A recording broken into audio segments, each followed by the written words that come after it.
तो चलिए आज एक खास सफर पर निकलते हैं। एक ऐसा सफर जो हमारे मन के अंदर चल रहे लगातार शोर से शुरू होता है और हमें उस गहरी अंदरूनी खामोशी तक ले जाता है जहां हम अपने असली स्व से मिलते हैं। आइए इस पूरी यात्रा को एक एक कदम करके समझते हैं। अच्छा, एक सवाल से शुरुआत करते हैं। कल रात जब सोने गए तो क्या सिर रखते ही नींद आ गई या फिर दिमाग की दुकान खुल गई? अरे यार, वो काम कल कैसे खत्म होगा, मुझे वो बात नहीं बोलनी चाहिए थी। क्या होगा अगर ऐसा हो गया तो? अगर ये सब कुछ जाना पहचाना लग रहा है तो समझ लीजिए ये कहानी हम सबकी है। तो हमारे इस सफर का जो पहला पड़ाव है वो है विचारों की इस जेल को समझना। आखिर ये मन कभी चुप होता ही क्यों नहीं है? ये हर वक्त बिना रुके चलता क्यों रहता है? एक अंदाजा लगाइए, एक दिन में हमारे मन में कितने विचार आते होंगे? 10,000? 20,000? रिसर्च बताती है कि एक आम इंसान के मन में एक दिन में औसतन 60,000 विचार आते हैं। 60,000! सोचिए जरा, ये तो हर सेकंड में एक से भी ज्यादा हुआ। यही वो दिमागी दौड़ है जिससे हम सब रोज गुजरते हैं। अब देखिए, जो बात इससे भी ज्यादा हैरान करने वाली है वो ये है कि इन 60,000 ख्यालों में से 80% नेगेटिव होते हैं और लगभग 95%, जी हाँ 95% वही विचार होते हैं जो कल भी थे और उससे पहले वाले दिन भी। मतलब हम असल में एक ही तरह की चिंता वाली फिल्म अपने दिमाग में बार बार रोज रोज देख रहे हैं। ओशो ने इसकी बहुत खूबसूरत मिसाल दी है। वो कहते थे, तुम्हारा मन एक पागल बंदर की तरह है। ये एक डाल से दूसरी डाल पर कूदता रहता है, कभी एक जगह टिकता ही नहीं। और यही वो बंदर है जो हमें थका देता है, जो हमें इस पल में, यहां, अभी जीने ही नहीं देता। और बस यहीं से असली बदलाव की शुरुआत होती है। ये समझना कि हम वो पागल बंदर नहीं हैं, हम वो हैं जो उस बंदर को कूदते हुए देख सकता है। यहीं पर साक्षी का, यानी कि उस देखने वाले का जन्म होता है। इस स्लाइड पर जो लिखा है वो बहुत बहुत गहरा है। हम आमतौर पर क्या कहते हैं? मैं गुस्से में हूं, है ना? जैसे कि हम खुद ही गुस्सा बन गए हों। लेकिन साक्षी भाव कहता है, मुझे गुस्सा महसूस हो रहा है।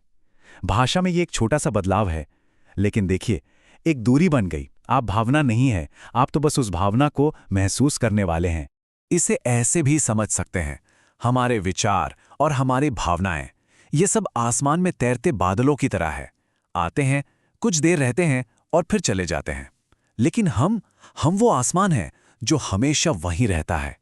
बादलों के आने जाने से आसमान पर कोई फर्क नहीं पड़ता। यही हमारी असली पहचान है, वो चेतना जो इन सब आते जाते ख्यालों को सिर्फ देखती है। तो फिर एक बहुत बड़ा सवाल खड़ा होता है कि भाई, अगर विचारों को सिर्फ देखना ही है तो आखिर ये इतना मुश्किल क्यों है? हम बार बार इन बादलों में खो क्यों जाते हैं और ये क्यों भूल जाते हैं कि हम तो आसमान हैं? इसका जवाब हमारे अंदर गहरे दबे हुए जख्मों में छिपा है, जिसे आजकल ट्रॉमा या आघात कहते हैं। ये वो अनदेखी जंजीरें हैं जो हमें हमारे विचारों से कसकर बांधे रखती हैं।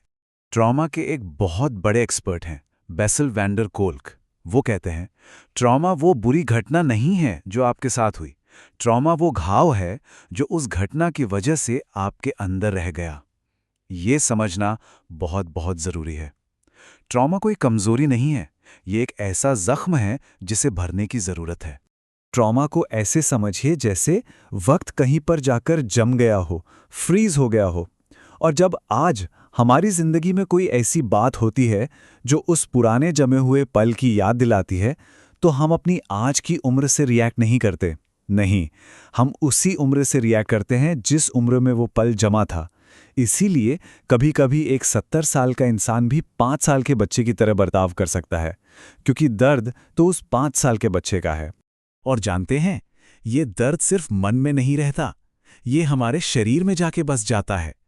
जब हम अपनी भावनाओं को दबाते हैं, जब अपने जख्मों को नजरअंदाज करते हैं, तो हमारा शरीर उन्हें अपने अंदर कैद कर लेता है। बेसिल वैन डर कोल्क की किताब का नाम ही यही है, the body keeps the score, यानी शरीर सारा हिसाब रखता है। हो सकता है मन भूलने की कोशिश करे, पर शरीर कभी नहीं भूलता। वो बातें जो कहीं नहीं गईं, वो आंसू जो रोए नहीं गए, वो गुस्सा जो दबा दिया गया, वो सब हमारे शरीर के एक एक सेल में जमा हो जाता है। और फिर इसका नतीजा भी शरीर पर ही दिखता है। आज साइंस ये साफ तौर पर मानता है कि दबी हुई भावनाओं और पुराने ट्रॉमा का सीधा कनेक्शन दिल की बीमारियों से, कमज़ोर इम्यून सिस्टम से, पुराने दर्द से, ऑटो इम्यून बीमारियों और पेट की गड़बड़ी जैसी चीज़ों से है। ये कोई सिर्फ कहने की बात नहीं है, ये पक्की बायोलॉजी है।